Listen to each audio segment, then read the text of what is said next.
Agathe. Il y a les gens bien crados qui ne se lavent même pas les mains après être allés aux toilettes et qui ensuite, très fiers d'eux, viennent plonger leurs doigts dans ton bol de cacahuètes à l'apéro. Il y a les gens qui se lavent le matin et le soir parce qu'ils trouvent que c'est indispensable de se nettoyer des petites transpirations de la journée au bureau, assis sur une chaise, face à un ordinateur. Il y a les gens qui font le ménage une fois par semaine. Il y a ceux qui nettoient leur maison que lorsqu'ils ont des invités. Il y a les ordonnés. Il y a les bordéliques. Et puis, il y a Agathe. Agathe, c'est plus fort qu'elle. Si elle touche quelque chose avec ses mains, aussitôt, il faut qu'elle les désinfecte. C'est elle qu'on devrait prendre pour exemple pour la grippe, la gastro, la Covid. Sauf que bon, ce n'est pas trop pratique dans la vie de se laver aussi souvent les mains.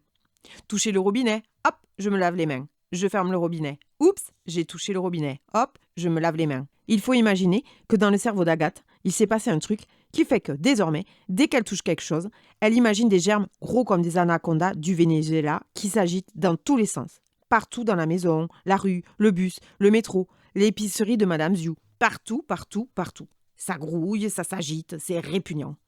Résultat des courses, ça prend un temps fou pour vivre. Surtout quand ton TOC, trouble obsessionnel compulsif, te suit partout où tu vas. Ce matin-là, Agathe se rendait à la bibliothèque, lieu qu'elle affectionne tout particulièrement malgré la foultitude d'anacondas présents. Elle mit facilement 10 minutes à fermer la porte, car son toc d'hygiène se croisait alors avec son toc de fermeture. Toucher la porte pour la fermer, se laver les mains avec une solution hydroalcoolique. Mince, est-ce que j'ai vraiment bien fermé la porte ? Demandait le cerveau. Pas sûr, répondait Agathe. Il fallait alors retoucher la porte. Misère, oui, elle est bien fermée, mais il faut se relaver les mains. En général, au bout d'une ritualisation de 5 contrôles, Agathe réussissait à partir.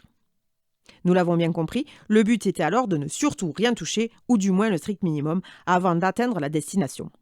Or, ce matin-là, les vents étaient contraires à la destinée visiblement.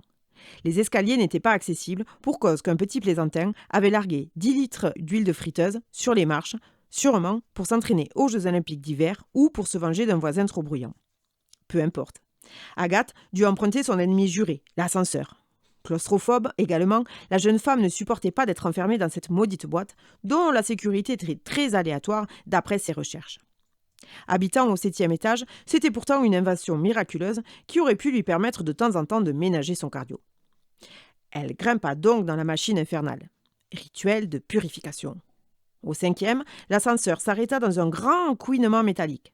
Jeanne, enceinte jusqu'au plafond, fit son entrée. Les deux femmes se connaissaient vaguement de vue. Salutations. Démarrage de la boîte branlante. Arrêt brutal qui propulsa Jeanne sur Agathe. Passée la stupeur, elles comprirent très vite que l'ascenseur ne redémarrerait pas de sitôt. Suant désormais à grosses gouttes, Agathe voit l'intégralité de sa modeste vie défiler. Que va devenir Alphonse, son poisson rouge albinos ? Qui fera son éloge funèbre entre son oncle dyslexique et son cousin humoriste ?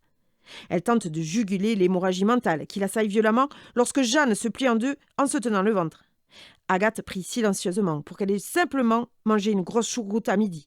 Or, la montée des eaux qui atteint rapidement ses escarpins rouges lui fait comprendre que la situation risque de lui échapper très rapidement. En effet, Jeanne se retrouve bientôt au sol, robe remontée à mi-cuisse, comme dans un mauvais cauchemar du dimanche soir. Agathe se gifle à plusieurs reprises pour ne pas s'évanouir. Imaginez un peu que vous êtes enfermé dans une cage de Fort Boyard et que des milliers de milliards d'anacondas vous tombent dessus. Vous non plus, vous ne feriez pas les malins. Jeanne la supplie de l'aider. Elle pleure à chaudes larmes pour ne pas perdre son bébé. Désemparée mais réceptive malgré tout, Agathe se rappelle la technique du pull que lui a enseignée Nadège, sa psychologue. Elle enfonce alors sa tête dans son haut en cachemire. Elle ventile comme une dingue tout en réfléchissant à comment elle va se sortir de ce merdier. Ça semble alors des images sorties de nulle part. Comme une automate, elle plonge la main dans son sac besace. Elle pulvérise l'habitacle avec ses huiles essentielles de lavande. Elle pose sur le ventre tendu son foulard Hermès. Elle s'agenouille face à l'ouverture de la robe de Jeanne.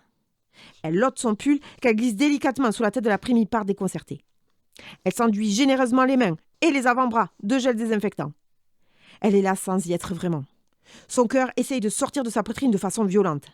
Elle regarde Jeanne pour la toute première fois depuis 4 ans qu'elle habite l'immeuble. « Ça va aller », murmure-t-elle, surtout pour elle-même. Alors, elle hurle en chœur pour sortir le bébé, pour signaler leur présence, pour exulter leur trouille, pour ne pas pleurer. Elles hurlent de toute leur force tandis que le corps de Jeanne se contracte et que les mains d'Agathe se préparent à l'inévitable. Dans un dernier cri plaintif, la jeune mère délivre son enfant sur les genoux de sa sage-femme improvisée. Il y a beaucoup de sang. Ça colle. C'est blanc par endroits. La peau a une texture fripée. Les yeux piquent entre les larmes et l'odeur des fluides corporels qui dérange un peu. Puis, le bébé se met à hurler à son tour. Bien vivant. Bien vivante, d'après son entrejambe. Ce cri libérateur fait oublier à Agathe qu'elle tient à pleine main 1,8 milliard anacondas. Elle sourit bêtement. Elle pleure.